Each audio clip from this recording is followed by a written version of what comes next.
श्रीलक्ष्मी श्रीमहालक्ष्मी क्षीरसागर कन्यका उत्तिष्ठ हरिसम्प्रीते भक्तानां भाग्यदायिनी। श्रीलक्ष्मी श्रीमहालक्ष्मी क्षीरसागर कन्यका उत्तिष्ठ हरिसम्प्रीते भक्तानां भाग्यदायिनी।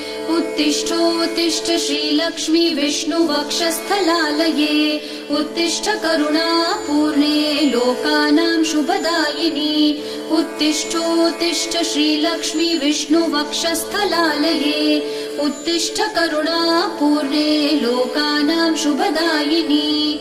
श्रीपद्ममध्यवसिते वरपद्मनेत्रे श्रीपद्महस्तचिरपूजित पद्मपादे श्रीपद्मजात जननी शुभपद्मवक्त्रे श्रीलक्ष्मी भक्तवरदे तव सुप्रभातम्।